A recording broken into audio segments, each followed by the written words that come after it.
تا به حتما لیدلی وي چې یو کس ژوند ډېر زیات جوړ وي لیکن یو ورځ 2 کاله بعد 3 کاله بعد ته وګورې ژوند ډېر خراب وي په ډېرې چرسي ته نه جوړ وي نو ته به اکثر بحث وکړې چې ای د خدای بنده تا باندې څه شی وشو چې ته دې حالت ته راورسېدلې همدغه بحث په قرآن کې دی چې کله به جنتیان په خپل منځو کې په دوزخیانو باندې بحث کوي چې دوی باندې څه شی وشو دا په سورې مدثر کې بحث دی تاسو کولی شئ د 13 آیت نه دې خوا ته ولولئ وایي ما سألکم فی سقر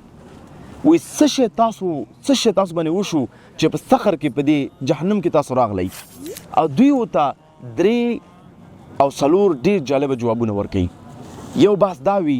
چې موږ هغه کسان نو چا چې لمونځ کوو دویم بحث دا وي چې موږ هغه کسان نو چا چې دغه شی فقرا سره کومکونه کول یعنې موږ فقرا سره طعام هم نه ورکوو ډوډۍ هم ته نه ورکوله او دریم بحث دا چې موږ بې معنا بحث کې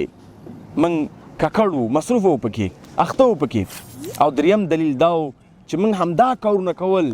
چې کوم باندې مرګ راغی ورځ قیامت هم موږ نه هېر شوي وه ورونو خویندو په اسلام کې په حیث مسلمانان موږ په هر حالت کې امتحان لاندې یو ته چې نن دا ویډیو ګورې ژوند دې ښه دی ماشاءالله وای فای سره شته سره دا خلک زما شاته ناست دي ژوند خراب دی دوی جدا امتحان کې دي چې الله به دوی صبر کوي که نه کوي د امتحان کې ته په امتحان کې دې ویډیو نه بعد ته څه شی کوې او ډېر ښایسته بحث دی په سورې حدید کې چې الله سبحانه وتعالی وایي چې ورکوئ په صدقاتو باندې نر او ښځه دواړه ورکوئ یو قرض الحسنه چاته ورکوئ الله ته ورکوئ په څه شي باندې چې کله تاسو فقیرانو سره کومک کوئ او ابن حجر په دې تفسیر کې لیکي ابن کثیر هم لیکي چې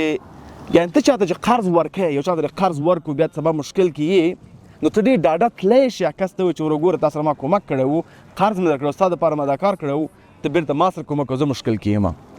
نو الله اکبر که موږ د الله رضا دپاره دې فقرا سره واقعا کومک وکړو دا زموږ په قرض الحسنه په الله شوه او الله به زموږ څو چنده کوي په آخرت کې موږ ته بېرته راکوي او بیا هم چې سړی الله سره ښه رابطه ولري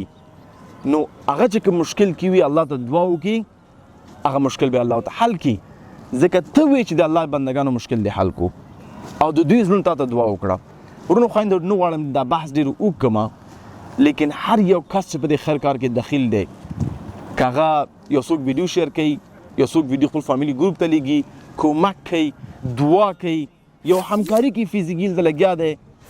چې خدای وکړي وړوکی او غټ دا مهم نه دی کوم کار دی مهم نه څه شی کوي د اجر به د قرض الحسنه به الله سره وي او بدون شک الله سبحانه وتعالی ورځ محشر به ورته څو چنده ورکوي و سوال دا دی د دواړو آیتونو اورېدلو سره د قرآن دغه تفسیر اورېدلو سره ته به اوس عمل کوې که نه کوې موږ افغانستان کې لګیا یو ګوټ په ګوټ خوراکي مواد توضیح کوو ځکه خلک فقیر دي خلک وږي دي باید کومک سره وشي ته 2 کاره کولی شي خوراکي مواد واخلې $80 دی ټول نه کېږي نیمې ورکه 20% ورکه که ته وایې چې زه عظیم اجر کې غواړم شریک شم ځکه حدیث رسول الله صلی الله علیه وسلم چې الله سبحانه وتعالی هغه اعمال خوښوي کوم چې دوامداره وي که غواړې $10 $15 هره میاشت ورکې والله ستا په اکاونټ کې هېڅ فرق نه راځي نټفلکس سبسکرپشن لري امازون پرایم لري جیم لري موبایل سبسکرپشن لري همداسې نور موبایل هم سبسکرپشن باندې اخیستی دی لیکن چې کله د یو دعوت او د خیریت دپاره $10 څوک درنه غواړي تا باندې اقتصادي بحران راځي تا اقتصادي نه خرابېږي لیکن شیطان دې نه پرېږدي ځان نه واقعا پوښتنه وکړه چې څوک دی چې مال ته څارئ او چې کله کافي اخلم نټفلکس اخلم نټفلکس ته سوچ هم پرې نه کوې کېدای شي کلونه ستا په تلویزیون کې کله ګورم نه لیکن دلته درته مشکل پیدا کړي ځکه شیطان درته وایي دا کار مه کوه مختلف وسوسې درته راوړي لیکن نن د شیطان مه وره راشه قمر سره یو ځای شه چې د میاشتې هر څه وس کېږي هغه ورته ورکړه دویم دا خوراکي مواد کې یو برخه واخله انشاءالله ستا قرض الحسنه به په الله سبحانه وتعالی باندې وي او الله سبحانه عظیم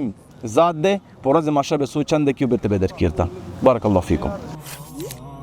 فليت الزمان غدارا